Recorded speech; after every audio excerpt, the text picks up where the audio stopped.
We got a quorum and we've got the people we need here, so I think we can start. Morning, everyone. Good morning.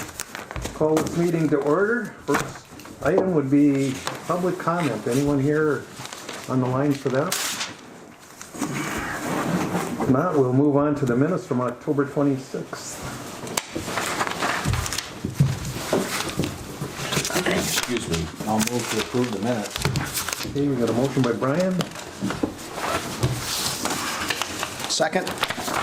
second by Terry to approve the minutes as presented. Any comments or questions on those? All right, hearing none, call a question. All those in favor signify by saying aye. Aye. Aye. Opposed? Aye. And opposed, motion carries. Financial statements. Paul. This is new for you. You're in your packet. We're not broke or Ask Kyra's dad. He knows. Did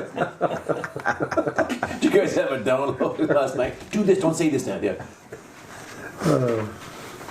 No, you've got a one page in your packets that basically has the current set of bills, totaling $31,370. Excuse me.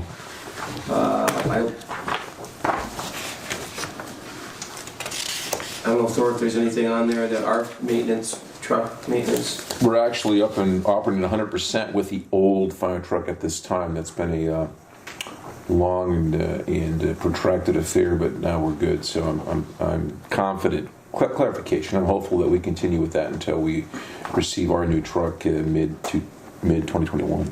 Just as a point or a question, Thor, if that thing were to break down between now and then, Yeah. what would we do? Step A is we augment with the Falls Fire Department. Adam's very good about it. Okay, good. And then and then we can do that. And then there's in case it's a long-term repair, there are lease facilities that get you a truck in 2 days. So Okay. right, very expensive though. And then The county's got those wing trucks too, you know, so. Correct. And I know they'd be willing. The fire truck. I'm sorry. Did you say the fire truck or one of the plow trucks? Oh, I thought you were talking. No, the This is fire just the truck. I'm sorry. Okay, Yep. okay. All right. Thor, just if you could too, there's a couple items, the rekey, the locks and the glass of the terminal, and then the terminal pump. Oh yes, recertification of the terminal fire pump. Correct. Other than that, then there's the SEH contract, and then phase 1, phase 2, and phase 3 claims as well, for a total of $983,877. We do have an amendment to application number 7 for phase 3. I'm not sure how this got mixed up here, but it's showing $753,899.34. The correct amount is $1,035,045.36. That's 1,035,045.36, and I believe the difference was the release of retainage. The original amount that's shown on your paperwork had a 5% retainage.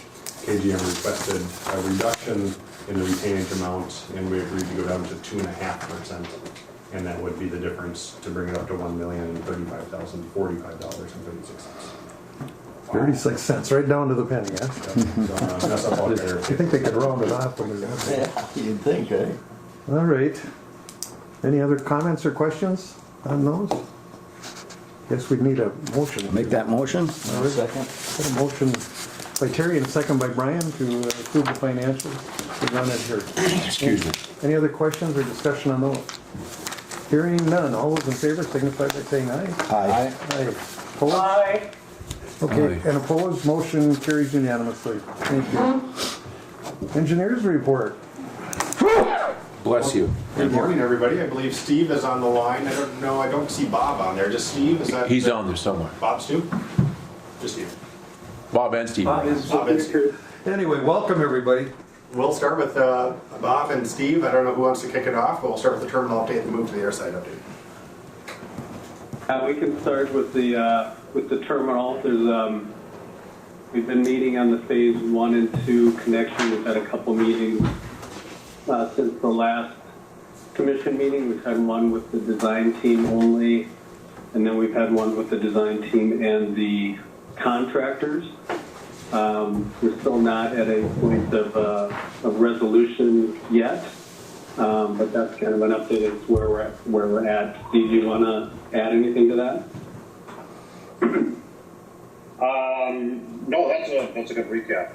There's probably nothing more to add. Currently, we'll continue to have some more discussions, investigations, looking at details, work with the design team and the contractors, try to find a solution on, what may be happening based on the research we've done thus far, including the thermal imaging.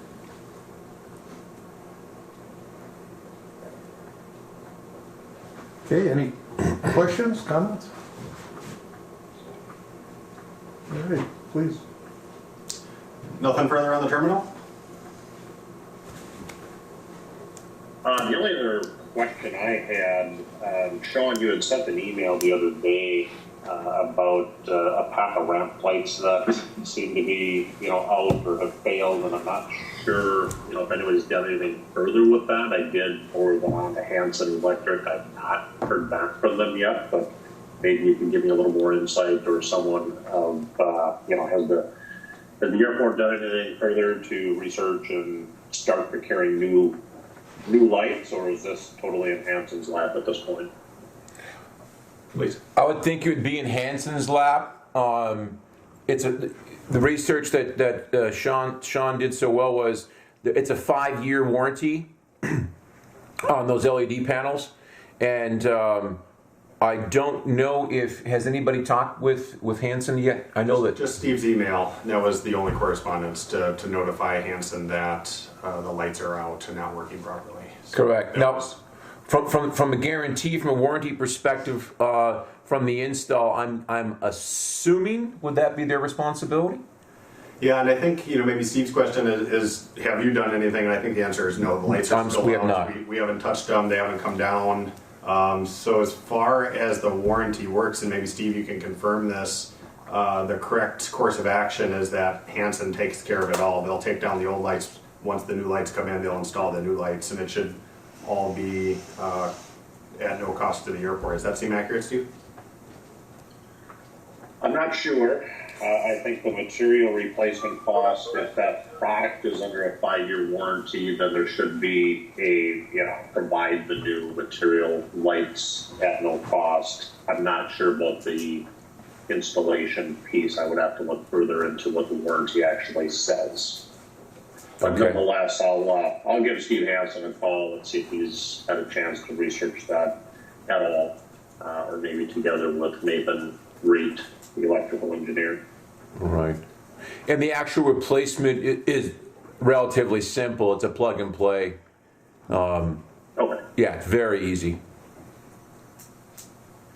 Yeah, it sounds great. And if I need any more, information on exactly where these are located, I'll take a look at the plan or give Nate a call. I think, Sean, you already reached out to Nate also. Yep. So we'll get a little more intel on that, and maybe collectively we'll call Steve Hansen and get this thing going. Paul? Thank you, Steve. Verification, where are the lights? Between the terminal building and the ARF building, one of the I call them the domino panels. Those one of the LED panels is out.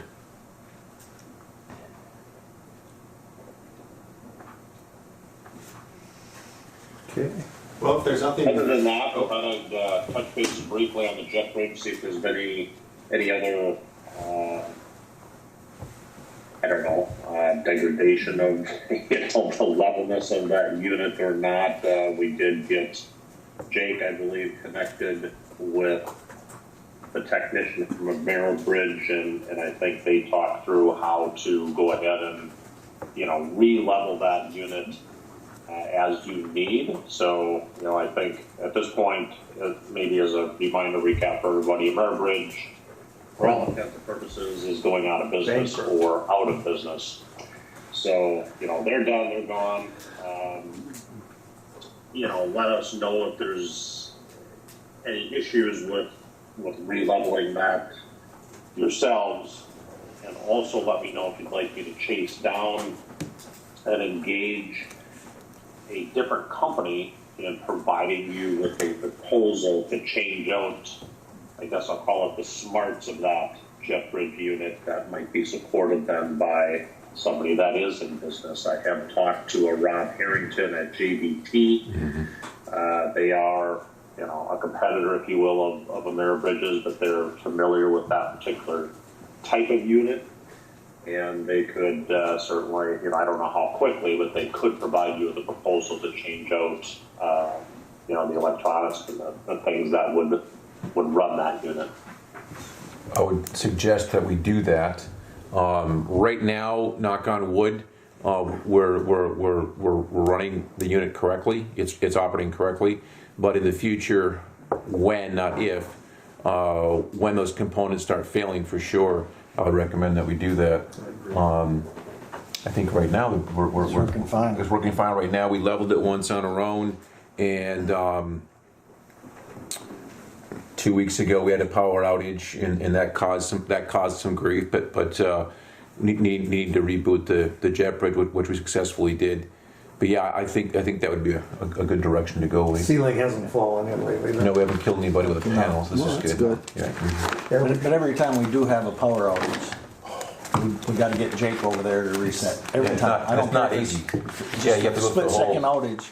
Yeah. And kicks it out. It's fascinating. I'm not sure they designed it that way, but they did. Yeah. Okay. Yeah, I'll certainly reach out to them and request a proposal, get them hooked up directly either with Thor or SCH, and we'll see if we can push that forward and get something on the table anyways to consider. It's my understanding, Steve, that being kind in my description, this company seems to be, and this individual seems to be much more receptive to quote unquote helping. Actually, they were Yes. very good to talk to. It came through a recommendation from the former general manager of Ameribridge, who jumped ship, if you will, and he and I had a conversation, and he recommended contacting these folks. One fellow at, I think the company's called Vanderlande, and then the other one is JBT company. So JBT seems to be the right fit during the conversation, at least that I've had with them initially. So we'll continue to follow up with them and see if they can provide that. Thank you. Yeah, you're welcome. Any other? The only other thing I had was maybe just a reminder, now that we're getting into the heating season again, just to keep a watch on the boilers and certainly reach out, let us know if there are any issues or flame failures or any oddities, with number one or number two. The way it is set up currently is to just let it be. They've modified, I think, that regulator unit inside, so let's just leave that alone. That should be tagged with a sign on it saying, don't touch it, don't reconnect anything without first contacting the boiler company. Absolutely.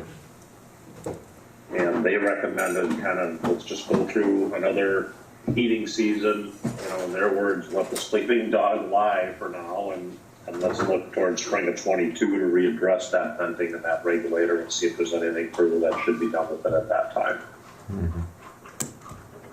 Good idea, Steve. Everything's been working good now. Yeah, definitely.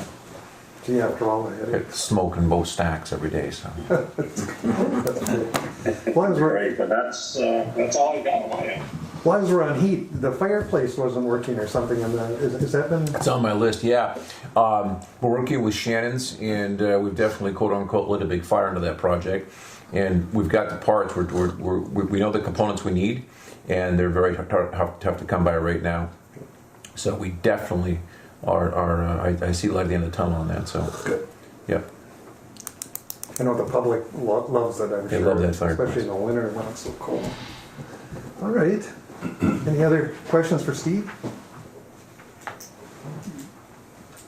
Well, thank you, Steve and Bob. We'll move to the airside report, and there's a memo in the packet. And Laura's taking a deep breath. The construction season is I think officially over. We've wrapped up the work for phase 3 for the year. There's some some punch list items, some electrical things that we're working through. But starting from the top and working our way down, phase 1 on the north end, 1,000 feet. This was a 2018 grant, constructed in 2019. The FAA is looking to get that project closed out.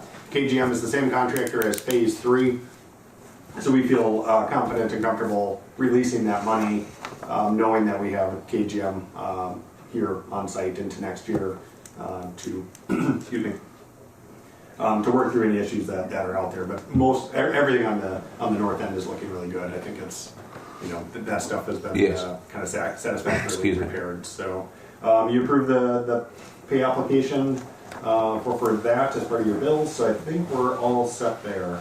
There is some final paperwork that has to be sent to Kyra for the closeout and the auditors, but we're working through that with KGM now. Phase 2, which was the taxiway alpha project.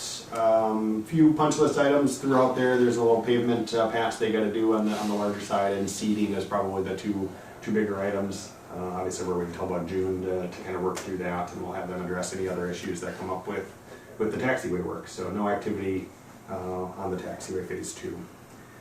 Phase 3, we've quite a few updates since last month. We worked through phase 3F, which is, excuse me, runway was reopened on October 18th, and then we worked on restoring the taxiway or the former runway to a taxiway. And for the most part, you know, we dodged some worker shortages, heat shortage, some other issues, but all in all, you know, we got through it. I guess is maybe a good way to put it. Absolutely. It's you know, the work is done. It's you know, set up for the winter, so I think we're set there. There are punch list items we're going to track and maintain. Seeding being one of the bigger items under the field area. Some drainage issues, edge grading, some light things that are being worked on in the near future. Generally, we're in good shape here for the fall and going through the winter. So. We did, it's not highlighted here as an item, but we did send documentation to the Part 139 FAA inspector. After a couple rounds of sharing information, the inspector was satisfied with the information that was received. So I think we're set to, again, a few items that he wanted corrected, and we'll make sure we get those completed, specifically with paint. So we'll get those items completed in the spring once conditions allow. Sean is being very gracious and very kind in his description with this activity. You must have rubbed off on him because you're always so kind. He loves both Sean and I. Yeah, there is no formal visit. No, there is not. It was all It's done not. with photographic evidence. So the 60-page PowerPoint slide that we shared with them with all the photos. Jesus. Good. Unbelievable. And Thor has one item to remain, then your little flags that keep you from plowing over signs and other things. So that's the one thing Thor and I can talk about that later. So parallel taxiway alpha is open full length. All the airfield pavements are open. Everything's painted per standards.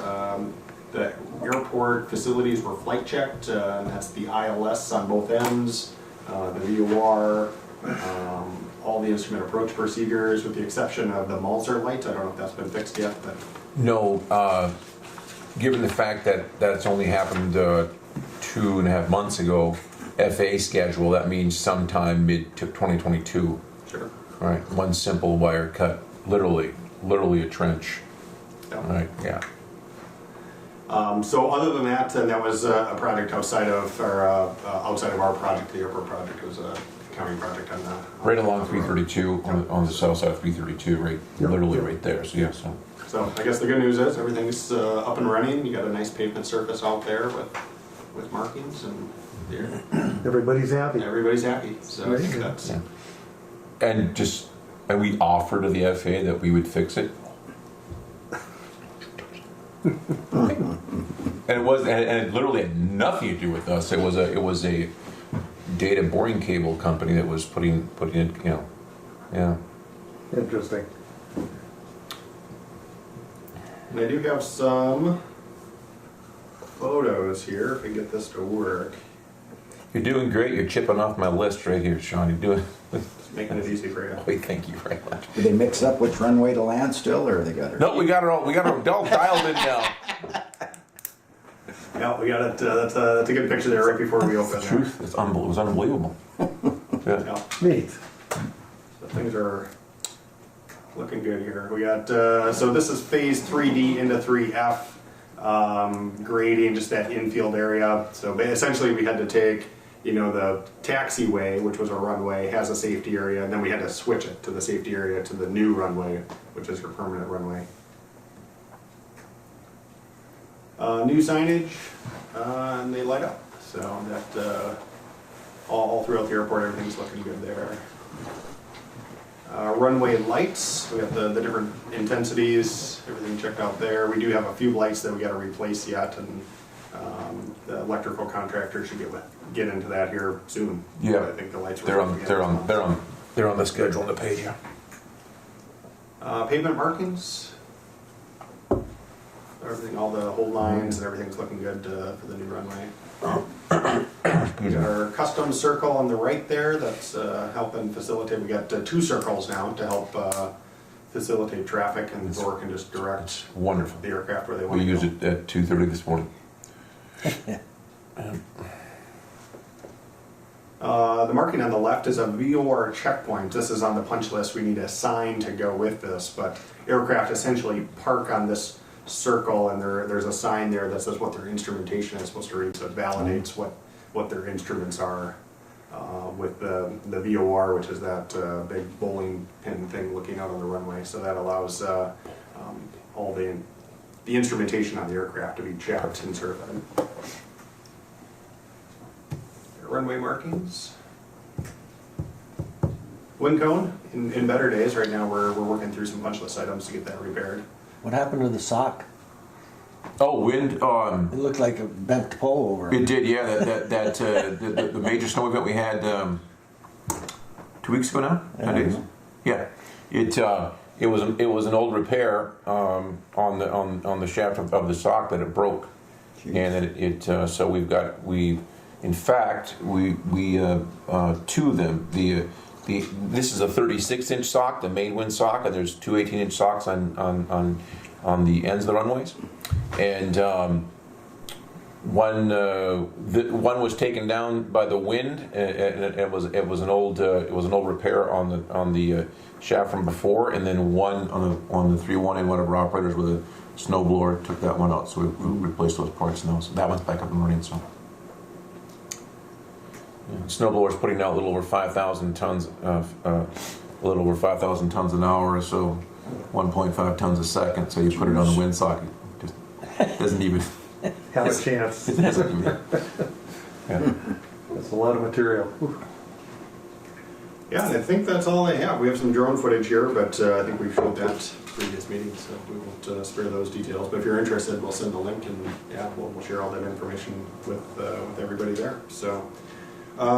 Quiet here over the next few months. We're going to have a few, electrical items, but generally we're waiting till spring to wrap it up and get both the phase 2 and the phase 3 contractors on site to get everything done.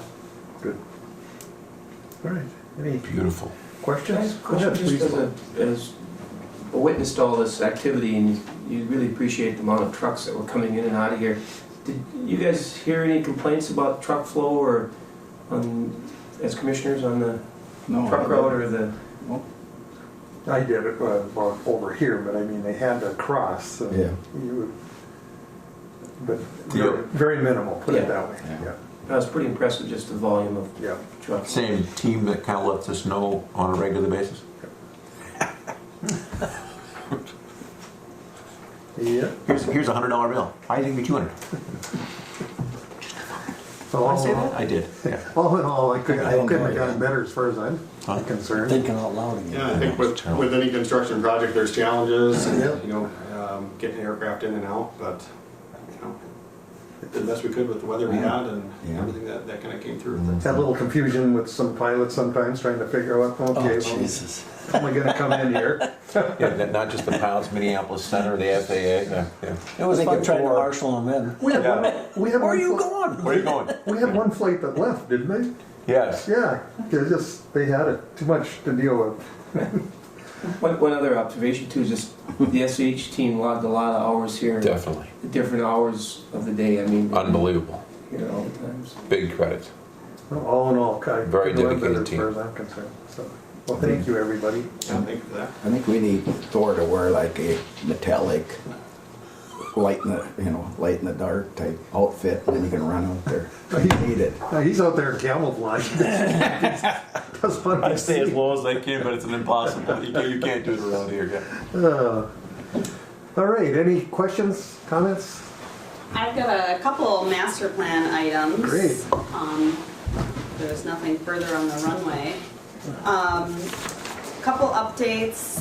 The user survey has been distributed to the tenants in the list that we got from Kyra, as well as pilots in the region. We can leverage both MnDOT lists of based aircraft at different airports, but also the FAA just list of people who are pilots within certain zip codes. So that has all been distributed. Working on wrapping up kind of the inventory chapter, and then the the activity forecast, which, we're really in this case looking at, the activity usage of the apron. So really kind of honing in on where those peak summer months. We'll document annual usage, but really what's going to drive the need is, the busy days and the busy summer. So looking at documenting that more from a justification standpoint for the FAA to document your apron needs. And then from there we've been kind of starting some of the analysis with the fuel farm, and I have a couple slides to share.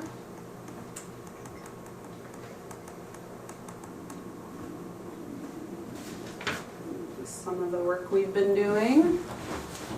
So just a reminder of the existing system. So there's the 4 different types of fuel, the 4 underground tanks, the 2 jet, the 100 low lead, and the auto gas that are owned by the FBO. One of the Jet A tanks is the one that does have a potential leak, so is not currently in use. So there is actively 1 jet tank, 100 low lead, which is for aircraft, and then auto gas. And then above ground tanks is the 1 diesel tank. So when we talk about the fuel farm, we're kind of going to look at all of these different fuel types and document, what the needs are, and then, what the best option is moving forward from a location, type of tank, stuff like that. So when we look at needs, go ahead. If I may, Case, if you can go back to that slide, I don't mean to be critical. The underground tanks are 12,000 gallons, not 12.5. Oh, okay, yeah. and it's okay, it's cool. And then just so the team understands, the diesel fuel tank, yeah, we've always provided that for the commission. So, and it's an 80 model, so it definitely needs replacement and a larger volume. I'm sorry, go ahead, please. That's all right. So we've met with Thor to talk a little bit about, future fuel farm needs, and there's, different ways that, we could do a fuel farm, different, types and sizes of tanks that could be considered. But right now it feels like we're kind of leaning towards just doing 1 Jet A tank that could be a 20,000 gallon tank. Instead of having 2 separate tanks, we could do just the 1 tank. And then 100 low lead again, 1 single tank, potentially a 10,000 gallon tank. Both of these right now are dispensed via the fuel trucks. So the fuel goes into the fuel truck goes to the plane, does all the fueling. Pretty typical at a lot of airports, at the smaller airports where they maybe aren't attended full time, there might be self-service fuel, where an aircraft could go and fuel themselves. Right now, I think what we're probably looking at is continuing that fuel truck fueling that seems to be, Thor, I don't know if you want to add kind of what the direction you want to head as an FBO. Yeah, 98%, 99% of all of our fuel dispenses with the trucks, whether it's 100 octane or jet fuel. Jet fuel is 100% dispensed with the trucks. 95% of the 100 octane dispensed with the truck. Yeah, so that's the direction we'd like to go. Again, obviously above ground storage, and then coming out of the above ground tanks into our fuel trucks. And yes, and then with the tank ownership for the again, we own the current gasoline and the current diesel tank, but the recommendation would be for the commission to own a diesel tank and for an unleaded car gas tank, because the airport need both those products to support the airport. That fits in because we're talking budgets of the county, and that was one of the questions, and I knew we were gonna do something with tanks. Right. Sooner we could get something together there for a cost item, I don't know. Sure. And if I may continue, so I don't forget, we're starting the soil borings December 14, 15, and 16. So I'll do the gopher on the 14th, and we're planning on boring on the 15th and the 16th of December. So. Okay, Yeah. great. Metco out of Wisconsin. And like Thor said, the gasoline and diesel, those aren't aircraft fuels, but they are needed on the airport. The gasoline right now is used for both, FBO vehicles, but also airport and the airline equipment for that fuel source. And then diesel, the airport equipment, SRE, ARF truck that use that fuel. Like Thor mentioned, there is an opportunity for the airport commission to own the diesel and gasoline tanks. MnDOT would be a potential funding source if that's something that you would be interested in doing. There is a potential to see it as kind of a revenue source too. Obviously not for the fuel that you're using in your own equipment, but as the airline is using that fuel, there is a potential for some small amount of revenue to help offset some of the costs of that operation. For the tank location, he says we're looking at where we want to put them. We most likely don't want them to be in their current location. The area that they're at currently on the ramp is really best used for aircraft versus a fuel farm. So looking at, as we're going to do a new fuel farm, where's the best place to look at to put it. So just kind of giving you an idea of some of the spacing. It has to be more than 30 feet from the property line, at least 25 feet from any building.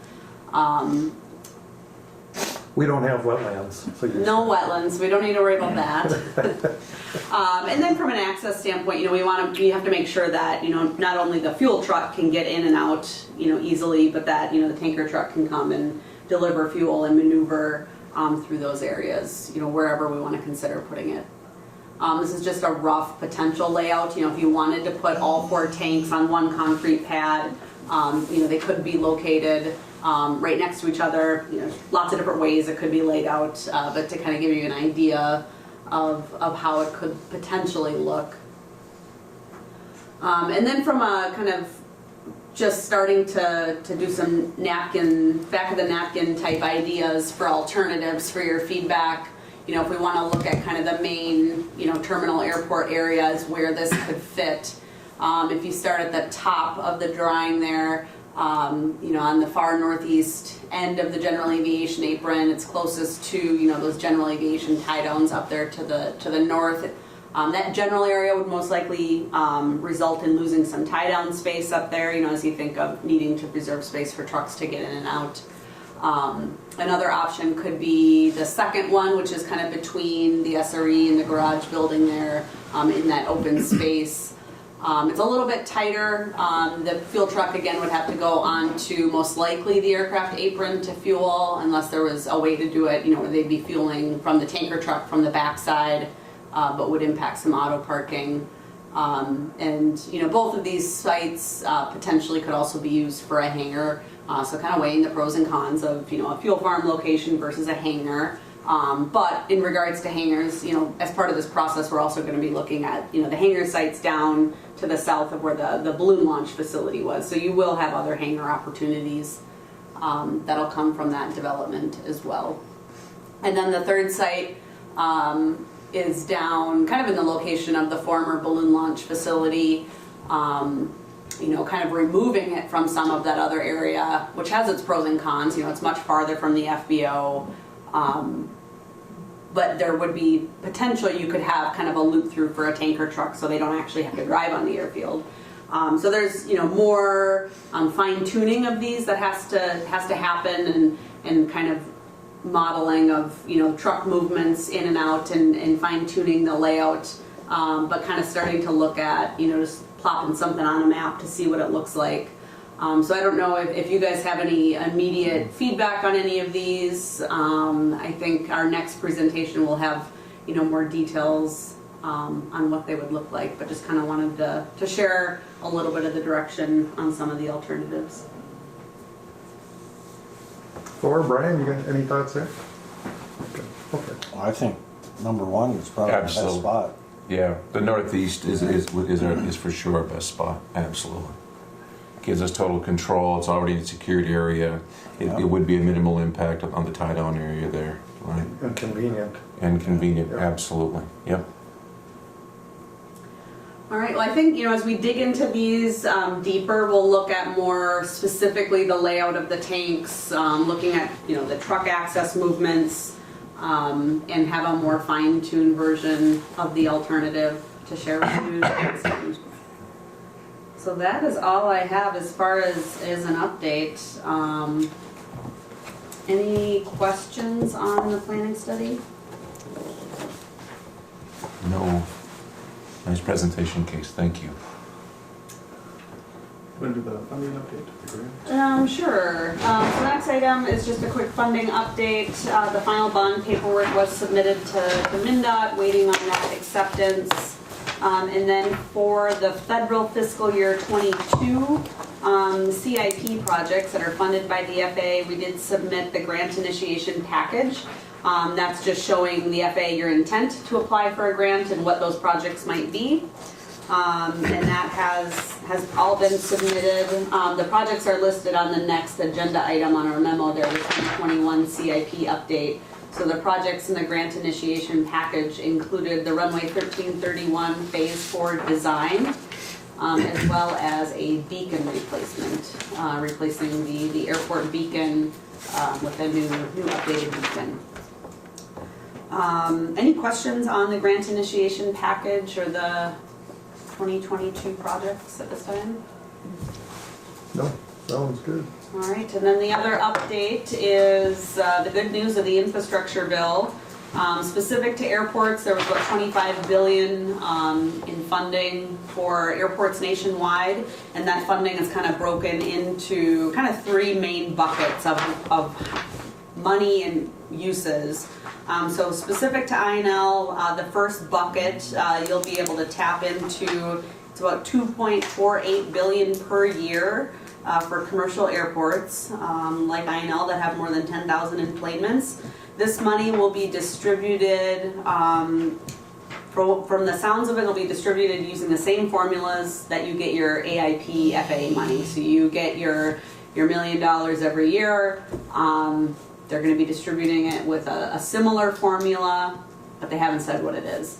So more to come on that, but it sounds like you can almost think of it as an additional entitlement allotment, for each of the 5 years of the infrastructure bill. So we'll anxiously await what they release on amounts and timing of when that'll come, and more to come on that. But we are expecting, that increase in funding for that 5 years, which is great. If I may add just one thing, so the timing actually works pretty well. I mean, we've just invested in this facility, you've fixed your runway pavement for the most part. There's a few more projects that are coming up.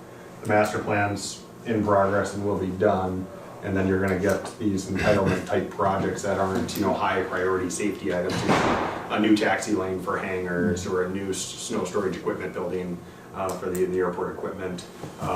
This funding, I think, is going to be, it appears to be aligned for those types of projects which are coming down, and then the planning study then should support the justification for them. So hopefully everything appears to be timed quite well. Great.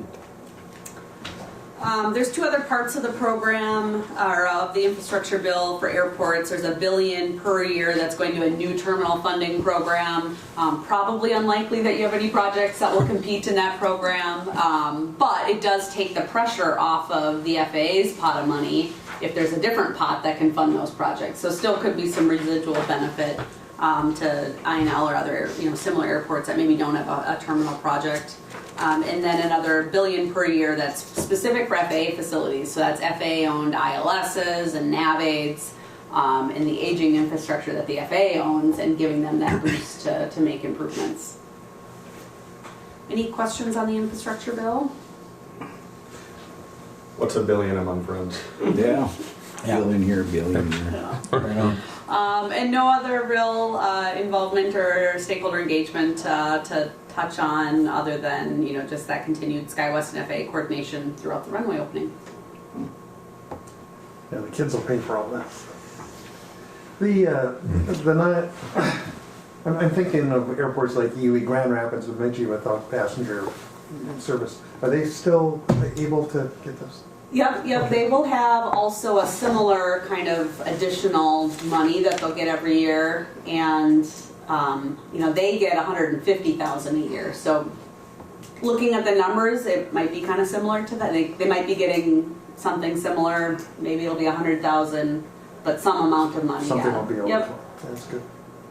Well, things have changed since, Thor's been here all his life, but since I started here, everyone had passenger service, and then slowly, we're very fortunate to be in the position we're in. It's a great reminder that we're one of only 9 in the whole state. Yep. So, And by far the smallest community that has scheduled air carrier service. I spent a lot of time with the mayor of Grand Rapids, and of course, that's one thing he wished he had was passenger Certainly. service. All right. Any questions? That's it for our report, unless there's questions. Pretty thorough there. Thank you. Always. All right, where are we? Public and stakeholder engagement? Yep, I think we, You got covered that then? Full report there. So. All right. Next meeting date.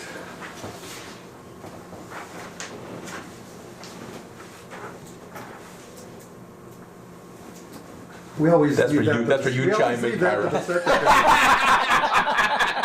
You're up, Kyra. You're the adult supervision here today. Where are we at? He jumped down to the end. Kyra, if you're listening, I'm telling you. We missed some things? Yeah. Someone put him to sleep. I don't know who did it. I'll do that to you. We'll get back to me. Old business, new business, managers report. I don't care what we do. It's up to you. Yeah. What do you want to go? So what managers report we got? All right. Vast majority of mine was covered by the group. Thank you. I've said this before. I'll say it again. I can't say enough good things about ACH's team. Phenomenal work, particularly as we were getting to the closeout time. And again, Sean was kind in his description of dealing with a 139 inspector. He was very kind, and we'll just leave that. Good. I feel better about that now. Good. So that's great. Paul, thanks for stepping in for Kyra. But Kyra, if you're listening, we miss you. We wish you were here. As Paul and I know, we're lost without her. So just wait, hoping gets back to us soon.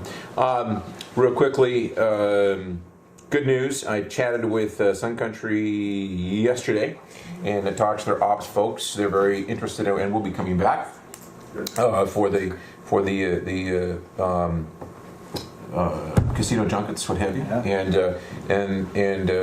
now the ground handlers now help me out. Unify, is that correct? Unify now, and before the company was now owned and purchased by Unify, there was some contractual tension between Sun Country in the past. So now with Unify, they're quote unquote getting along. So Sun Country is very much looking forward to coming back. They're taking in the process of planning the trips right now. So that's great news. That's great to hear. That'll be this year. It will be. Okay, Yep.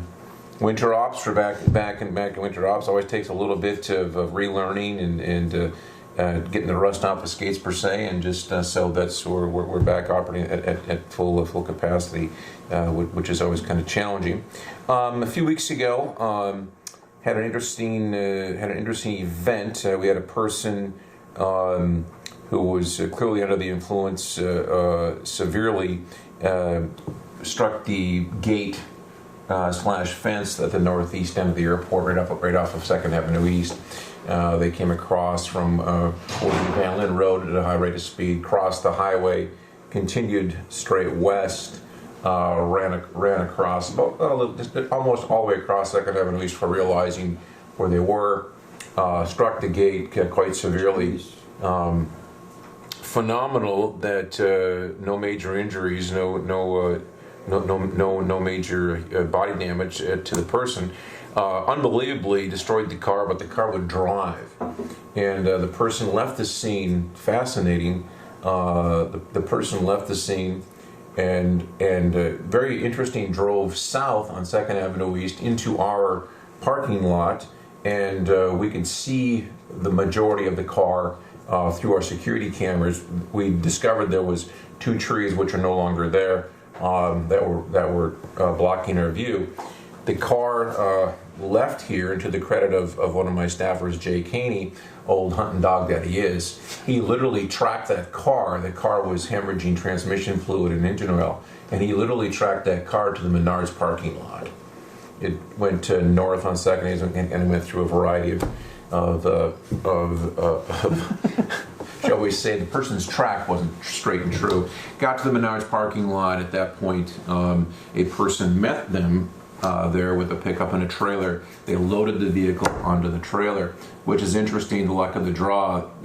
One of the cameras at Menards, one of the specialized cameras for license plate pickup had been down for 7 days, and so we never got it. To the credit, and I say this to the credit of the local police, local police force, they did great work. They tracked that car down and they found the person. We know who the person is, and we're working with Steve Shimon at this point, and bringing charges / reparations for the work. So that's in process right now, and it'll quote unquote all work out for the better. Was it somebody out of town, or can't you? It's a Cushion County resident. Well, let's go with that. Okay. Yeah, because I'm not really too sure what should be shared and what shouldn't be. No, that's fine. That's fine. Yeah. So. Did you get it fixed yet, or not? Yeah.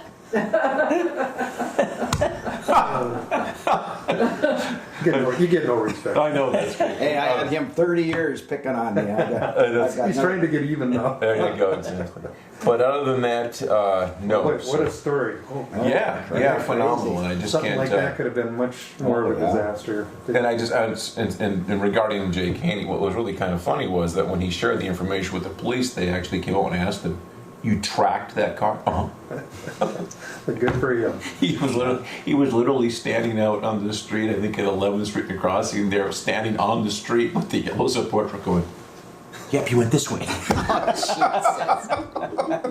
All the way to the Menards parking lot. And we never would have known that they even went to, we didn't know, right? So anyway, to Jake's credit. That's all I've got. Again, thank you for everyone, and I'm just so thankful that we're up and running now, and I'm just, wow. And that's it, and I wish everyone has a great Thanksgiving. Thank you, Thor. Thank you. Questions for Thor? All right. I got one thing. Go ahead. Can you have somebody take a look at the clocks out here? The clocks, yes. You know, I don't know if they're battery operated or They aren't.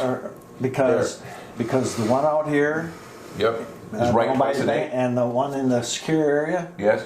they're both reading high noon. High noon? Yeah, and have been for a week. So. Okay. No, it's So been evidently- Longer than time that even. change. Huh? It's been since time change on November 5th. Yeah, I think that out of the computer system. I They think. went forward and they stayed forward. All right, so at least I write twice a day. Yeah. Yeah, so we'll get that. Thank you. All right, Secretary's report. We're waiting for this. Yes. Yes, Kyra. This will be the highlight. Yeah.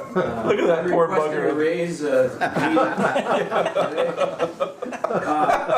No, just Kyra had a few things. Just the employment, as she always does, provides those in your packets. Yep. And we're seeing pretty decent travel. Much better than they were, I'll tell you that. It'll be interesting because I do see some Canadian plates in the parking lot, but I'm anticipating that next couple of weeks. Yeah, I would think after Yeah. the 30th it might change a little bit. Yeah. Also, request from Joanne Dornhecker on behalf of the Salvation Army, if it would be possible to have a kettle at the airport for donation. They're looking for approval in the form of a motion so that they can, if the commission desires. Why didn't you just call?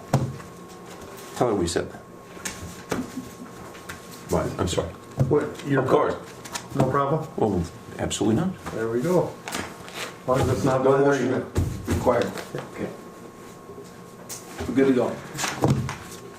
Okay, and then, she just wanted to note that the ARPA grant has been received and is being executed. The amount of the grant is $1,087,454.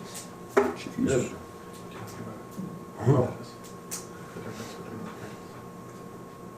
On that happy note, Yeah. Maybe just a quick clarification on all the grants that you're getting. I was running that calculator. This is good. And we might have to collectively think about exactly all the different grants that are here, but originally the first grant that was the COVID relief funds was the CARES funding that came out in 2020, I want to say, middle to late 2020, and that was in the neighborhood of about $1.5 million or so. And that money has the ability to be spent on a wide variety of things, everything from operational expenses to snow plowing to fuel to heating bills, all the main expenses for this building. It also has some ability to be spent on development projects. So that money can be used potentially for fuel systems and things like that. So there's a little bit of flexibility there. The second grant was Carissa grant. I'm not sure what that stands for. No? ARPA was second, Chris was third. Okay. Get it right, Sean. So there's ARPA, which is another approximately $1 million plus. This one's a little bit more restrictive. That can only be used for maintenance and operation expenses. And then there's a third one called Carissa, and I don't know the amount of that one. But again, another more so just really restricted to maintenance and operations. So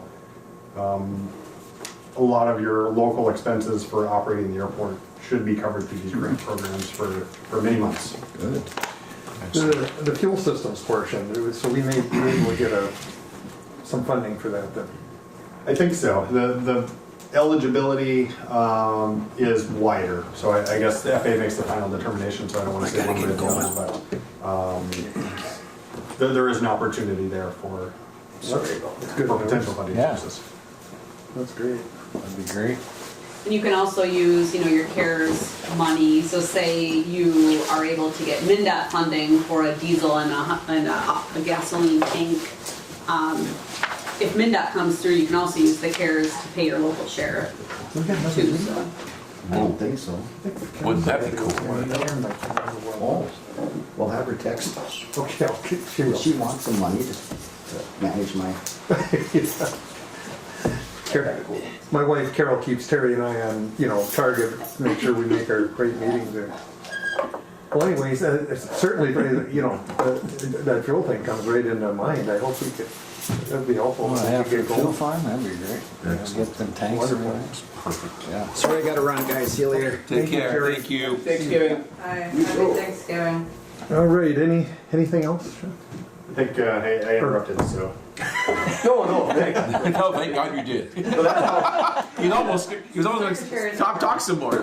Paul, That's all that's Paul goes, thank you. you're off the hook, Paul. Yeah. carry on, so thank We you. still like you. Oh, poor Paul. All right.